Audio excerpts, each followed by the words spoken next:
this morning. Somebody remind me when we're done.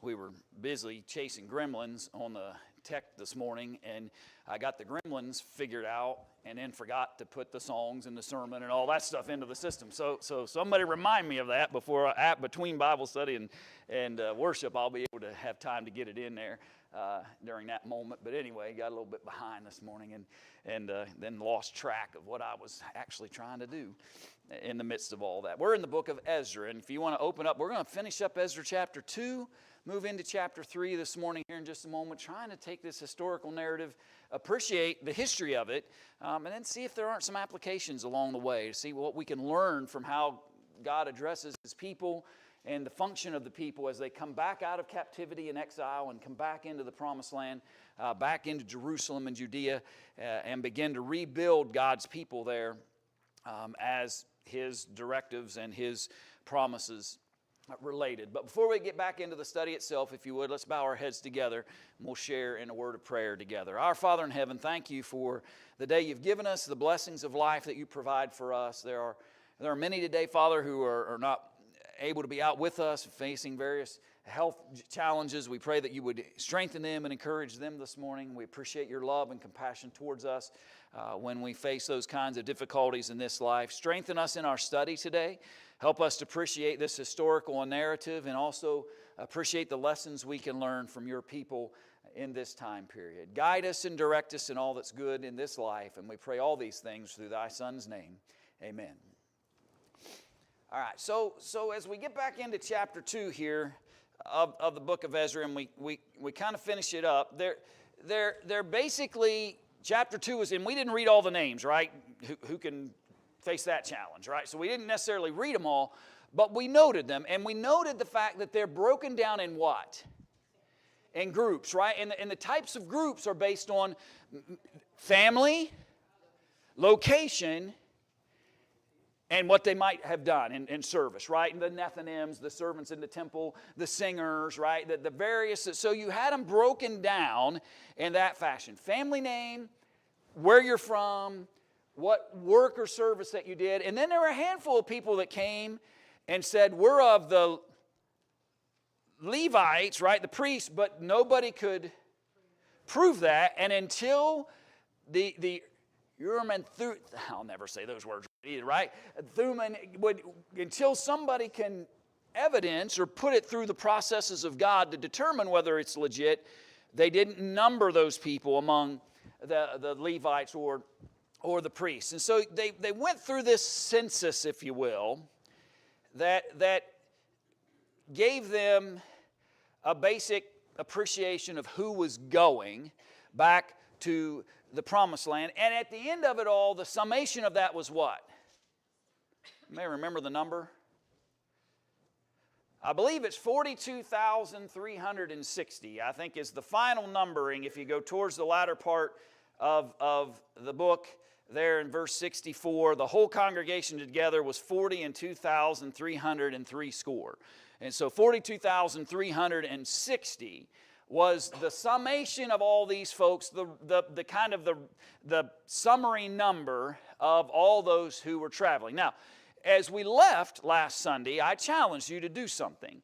I suggested that you go and compare Ezra chapter 2 to Nehemiah chapter 7, right? I asked you to go home and compare Ezra chapter 2 to Nehemiah chapter 7. Now, I'm not going to ask a show of hands who did it or didn't, because I'm prone to forget things that I'm told to do as well. Just ask Deborah.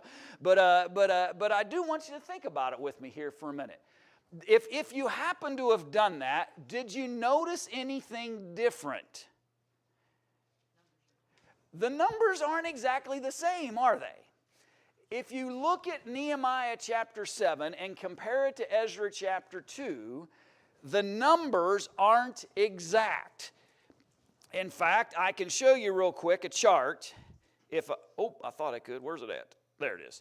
Now, it may be a little fuzzy on the screen, but it's more for me to help you guide you through it.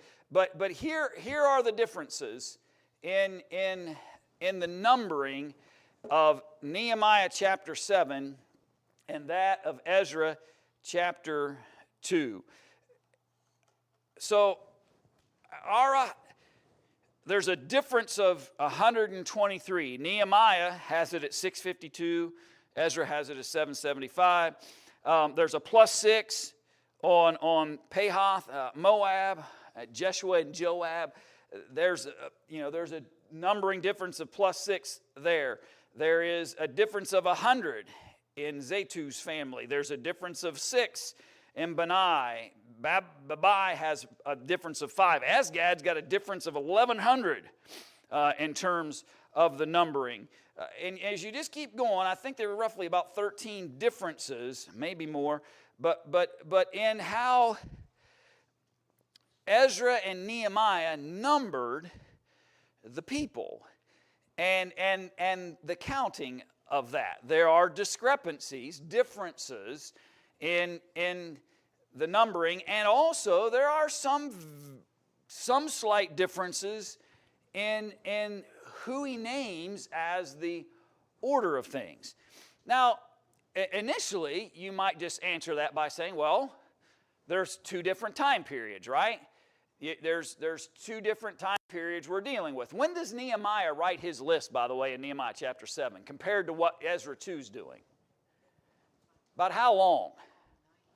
Yeah, you're about 91, almost 100 years difference between the time period in which Zerubbabel, right? Ezra's record, I keep saying Ezra, but this is Zerubbabel's record of the first wave of people that are coming out of captivity, heading back to Jerusalem and Judea. He is accounting for those people before they ever leave Babylon, okay? Before they ever leave, he's numbering who's going. Nehemiah decides in Nehemiah chapter 7, and I just want you to know, and the reason I'm doing this is because I think it's important. Because this is one of those things that those who reject the Bible will point to and say, look at this contradiction. They're not the same. How is that possible? If the Bible is supposed to be accurate, if it's supposed to be the Word of God, how can you have 2 listings, same group of people, supposedly be listing, but yet the numbers are different? And are there any plausible, if you will, reasons why that might happen? So here's the first thing I want you to consider as it relates to it. Number 1, just acknowledge the truth. They're different, right? Don't explain that away. Don't act as if that's not real. It's real. The numbers are different.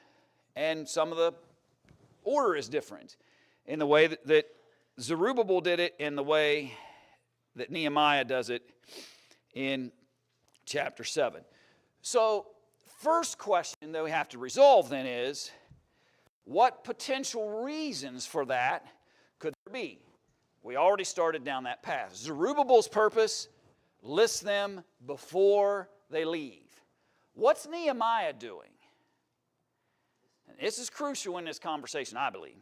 Listed them when they got there. Okay, but I want to know, what's he doing? Why is he even doing it? Look at the first 5 verses of Nehemiah chapter 7. Why is he even concerned about numbers, a census? Okay, there's a truth, but we'll get there.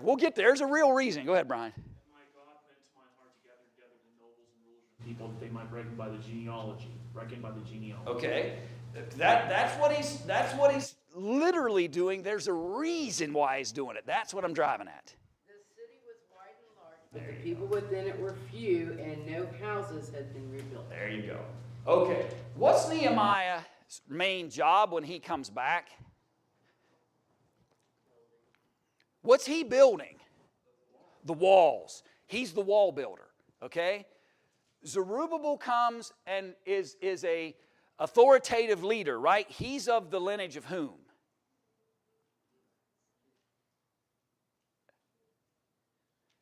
Remember, we talked about this. Zerubbabel is of the lineage. There's 2 different lines. There's either a priestly line or a kingly line. Which one is he? He's the kingly, right? He is an authoritative leader, right? Who's the priestly line? That's Ezra, right? And then Nehemiah comes back, and his effort is to rebuild all. Zerubbabel rebuilds the temple. Ezra rebuilds the people. Ezra rebuilds the people, okay? Think about it. Zerubbabel rebuilds the temple. Ezra rebuilds the people. Nehemiah rebuilds the wall around Jerusalem. He finishes the wall in Nehemiah chapter 7. And he looks around and goes, oh boy, I got a city well protected now.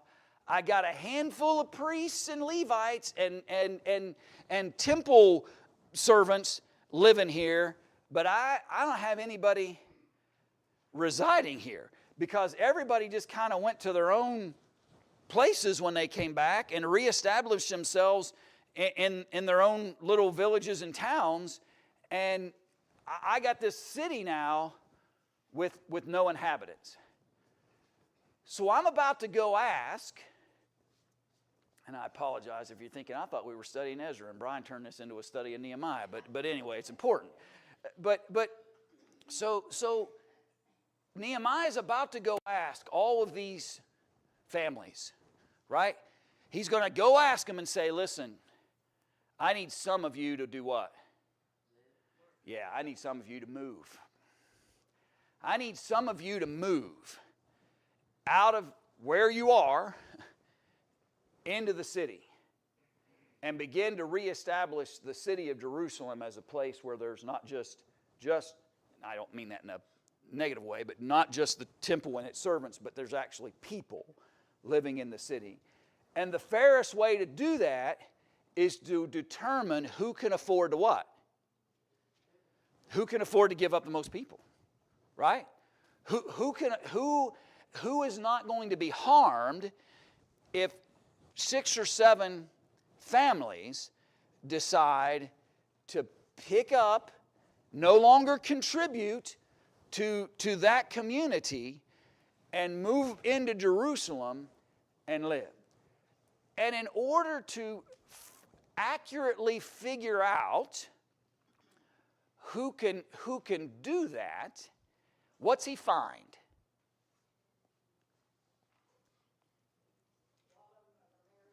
Well, no, I'm simpler than that. What's he find in those first 5 verses?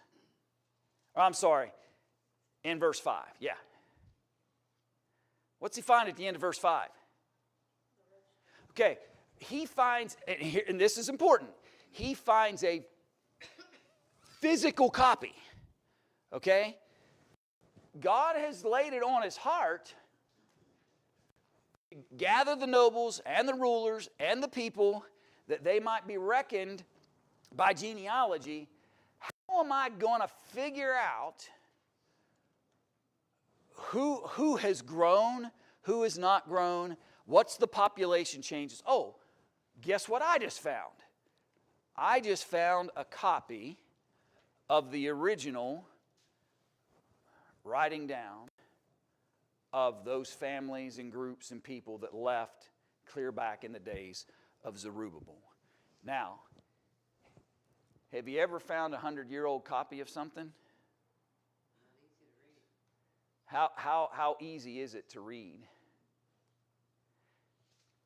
Not, right? And all it would take would be one small smudge to make a number appear different than it originally did. Here, and some might say, well, this is a showing of the failure of God. I argue that it's a showing of the honesty and truthfulness of God. The easiest thing would have been for them to just find something more right and just copy it and make sure we did exactly the same. But there's no doctoring of it. They just leave it in the truthfulness of it as it was. When he determines and goes back and looks for a completely different purpose, for a completely different reason. Now, there's also the possibility that by the time they left, And the time they arrived, those numbers were what? Those numbers were different, right? And what's your point, preacher? And without kicking this can down 2,000 miles down the road here, I'm just trying to illustrate that I fully admit the numbers are different. No trying to explain that away. The numbers are different. Why doesn't that hurt your faith, preacher? Because there are very simple, understandable, plausible, easily practical reasons why 100 years later those numbers might be slightly varied. For 264, it's 42,360. Nehemiah 7 at 66 is 42,360. Yeah. So there are slight variations in the details. The summation is what? Is exactly the same. The summation of all of that is exactly the same. The details vary. Lots of plausible reasons why that might be, that the details. But at the end of it all, when they're concluding the list of people, they come up with the same basic number. When they're categorizing the same group of people. Right. And remembering that the numbering happened for two different reasons. Zerubbabel's number, I got to know who's going. Nehemiah needs to know what would they look like when they got here, and what do they look like now, so that I can figure out who can sacrifice and give out of their communities people that can come and live in Jerusalem. I think if we just simply appreciate the reasons why each of these accountings are happening, we can easily understand why there might be small variations in the description that's there. But I just felt like it was important for us to at least pause and acknowledge it, that Ezra 2 and Nehemiah 7, that at its base are basically a description of the same set of people, do have variations for plausible and reasonable reasons why that might be. Your thoughts about that? I wasn't that deep. I was thinking some of them might have died on the way, and some of them, I'm going to go. And then, right when it was time to go, said, nah, decide not to go. Yeah. I mean, who's to say, again, suspenders of disbelief here. Who's to say that at some point they updated that because people died off? Yeah. We don't know. So, Right. And, not to get there, anytime there's a contradiction of numbers, they always go to Numbers or Chronicles or genealogies to poke holes in it every single time. It's similar to when you have italicized words, for example. When they say, they added to it, the translators added words. No, they didn't. They added to finish the thought that translated in English. So, it's just, there's things that people, disbelievers, poke holes in. Sure. And, was Isaiah 42 or 24 when he took the throne? Solomon's chariots. There's count the usual suspects. Sure. And then you read into them and there's nothing really to not merited. Right. So. Any other thoughts?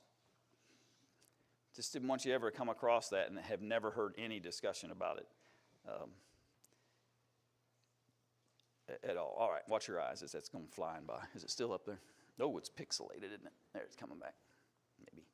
All right, so real quick as we wrap up chapter 2. So that's the people, right? And then there were all kinds of what? Yeah, resources, right? Animals, horses, mules, donkeys, camels, There's money, right? We've got all kinds of different. There was money contributed by compulsory, right? They had to do it. There was money contributed free will. There's money that came from Cyrus. There's other monies that people were freely bringing for specific purposes. And a lot of that is happening from the people who decided what? They're not going, right? They're comfortable where they are. And be critical or not critical of that, but the fact is there were a lot of people that chose not to go, and they came together to make sure they provided the things necessary in order for them to not just do what they needed to do when they got there, but to make the trip itself. Last thoughts about chapter 2. Real quick, I'll show you, if you look in those, there were just a couple of questions we gave you as it relates to chapter 2. So back to Ezra 2, why is the census preserved?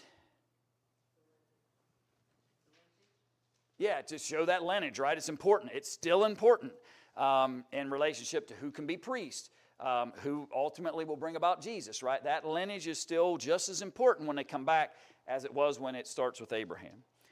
Why were some men excluded from the priesthood? They couldn't evidence it, right? If they couldn't evidence their lineage, then they were not allowed to remain. What was the number of the whole assembly?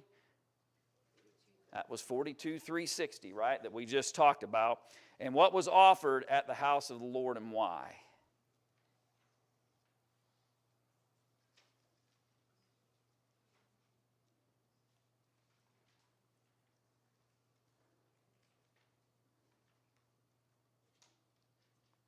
Oh, you got quiet all of a sudden.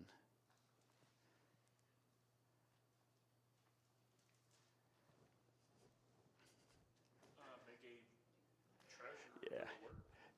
It's probably the word "at" in the question that threw you. It probably would have been better if we said what? For.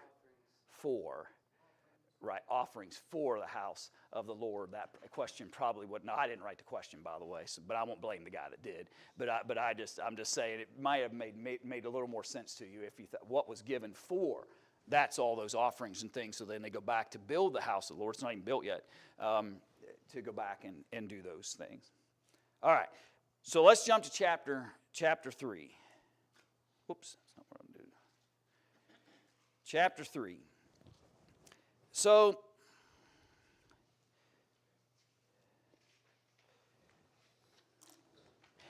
you jump in chronology a little bit here, right? So we've got the establishment of we're going to go, who's going, resources, and by how long? 7 months later. By 7 months later, they're back, and they've kind of done what?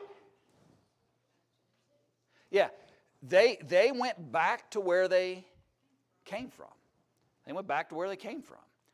And they began to reestablish themselves back in the same communities in which they came from, which isn't surprising, right? Most people would try to go back to that which was familiar as best they could, right? Something that made sense to them. And so after 7 months, we already have been started to assimilate ourselves into various family groups and places throughout. So then stood up, it's spelled differently sometimes in it with an E, sometimes with an O, Joshua, Jeshua, all also connected to whose name, by the way? Jesus, right? All of those names typically are all connected. So then stood up Joshua the son of Jozadak, and his brethren the priests, and Zerubbabel the son of Shealtiel, and his brethren, and builded the altar of the God of Israel to offer burnt offerings thereon, as it is written in the law of Moses, the man of God. Okay, so we don't have the temple built yet, right? We're 7 months in, and we've decided we need to do what? Right. We need some place appropriate to make sacrifice to God. And so we've got to get an altar built in order to do that. Who steps up in leadership in order to accomplish that? Jeshua, right? Who is he? And you might have to go outside of the book of Ezra to figure this out. So if it's his brethren, the priests, well, wait a minute. I'm sorry. Jeshua, the son of Joseph, and his brethren, the priests, was that the Levites? Okay, so Jeshua is a priest. He is of the lineage. Jozadak is the son of, anybody run this? Sariah. Sariah was the last high priest, was killed when they brought them out took them captive.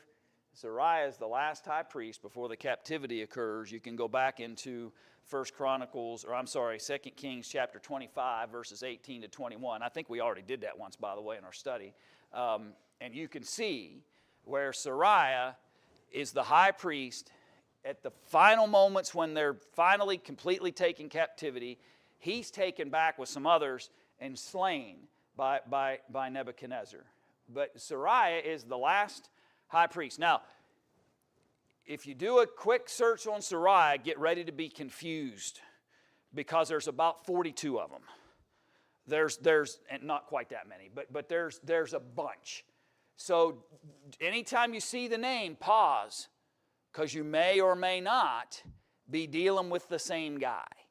There are a bunch of them that are named the same, just like Joshua, by the way. There are several. And so just always be cautious. But it is evidence that Joshua, the son of Jozadak, the son of Sarai, is of the priestly lineage, and his grandfather was the high priest when the final captivity takes over Judah, and they're completely led captive back into Babylon. Now, I said you might have to get a little help on that outside of Ezra, because Ezra never references him as the high priest. But does anybody reference him as the high priest? You'd had to study this a little bit or search it a little bit. The answer to that is yes. Haggai and Zechariah both refer to him as the high priest. If you look real quick, I'll show it to you just so you don't have to take my word for it. Haggai chapter 1.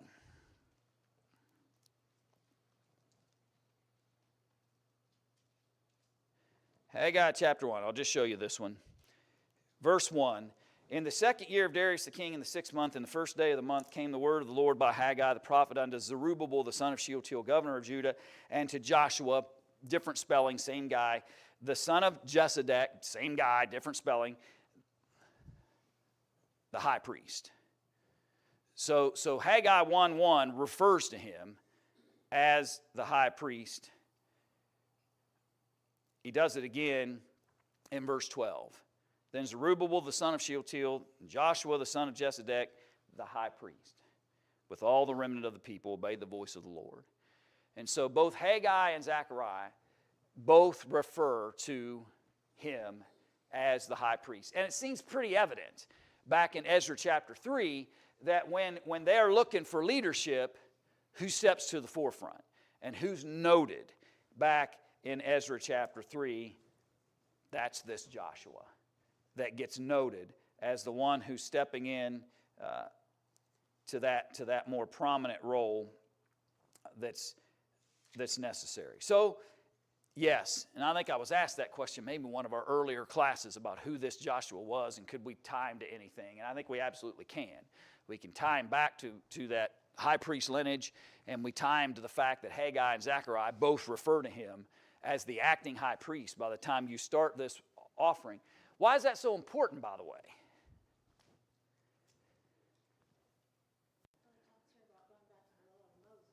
My memory serves, you didn't have to just be a Levite. You had to be of the lineage of Aaron to be a high priest. Yeah. Okay. So you've got to reestablish worship to God. And it's interesting because what caused them to need to go into captivity in a sense to begin with? Yeah, they're failures in relationship to God, right? And the worst thing you could do would be to come back into the promised land of God. Come back into Jerusalem and do what? Start all over wrong, right? To start all over again, but start off wrong would result in horrible, horrible conclusions, right? If you're going to do it, let's do it right. So we've got ourselves a high priest. We're going to build an altar. But we're not going to just build an altar anywhere. We're going to build an altar where? Yeah. They set verse, right? They want to do it according to law. Verse 3, and they set the altar upon his bases, for fear was upon them because of the people of those countries, and they offered burnt offerings thereon unto the Lord, even burnt offerings morning and evening. If I'm reading and understanding that, and sometimes language can get tricky, but what do you think? Well, let me just ask it. What set the altar upon his bases? Bases, B-A-S-E-S, by the way, not B-A-S-I-S. Yeah, I think you're right, Will. They built this altar on the foundation of the original spot. I think that's the idea here. We're going to build this exactly where the other one should have been. They set the altar upon his bases, for fear was upon them because of the people of those countries, and their reason for wanting to offer sacrifice is what? Fear that's coming because of the behaviors of the people around them, right? We need God's help. I'm trying to simplify it for us here. We need God's help. How do we appeal to God for help? Well, we need to get the sacrifices back in order. But we don't want to do those sacrifices just any old way. We want to reestablish them according to the law of Moses, accurately, and so much so that I believe they're arguing that they're building it on the very foundation upon which the original altar would have been. And they begin at that point then to keep what? Okay, so if we're going to reestablish ourselves in proper ways towards the law of Moses, then we want to do everything as accurately as we can. And so they begin to keep the Feast of the Tabernacles. By the way, what was that? Okay, right? The Feast of Booths, Feast of Tents, right? Yeah. So it was a reminder that for a period of time in their history they were tent dwellers, wanderers, right? It was a feast to commemorate and remember that, which is kind of what they are now as they've come back, right? And so they begin this process of re-engaging their connectivity and service to God by establishing themselves in the law and as precisely and as accurately as they can. Proper burnt offerings, the daily burnt offerings by number, as the duty every day required. Afterward offered the continual burnt offering, both of the new moons and of all the set feasts of the Lord that were consecrated, and of everyone that willingly offered a freewill offering unto the Lord. Now, just to set the stage so that we can talk about this a little bit next week, Lord willing. Who's observing all this? Yeah, all the people that had been living there while they were gone, right? It's interesting, right? When the Babylonians, when these conquering nations, sometimes they would come in and they would slay, but they would come in and certainly there would be death, but they would just displace them, right? They'd take this group of people and say, you're going to live over here now, and this group of people, you're going to go over here and live. And they felt like if they could disconnect them from their homes, they could control them that way. They didn't have to kill them. We'll just displace them. So each of these lands would become occupied by differing people. now here are all these witnesses, and here are these people that just all of a sudden, 7 months ago, show up, and they start building their tents back in their home, and they're wondering, and now all of a sudden they've got back into Jerusalem, and they're beginning to make these every day. Here goes the smoke of the sacrifice. That's quite a spectacle, right? It's quite a spectacle, and it's going to create some friction and challenges that we're going to talk about, Lord willing, as we move forward.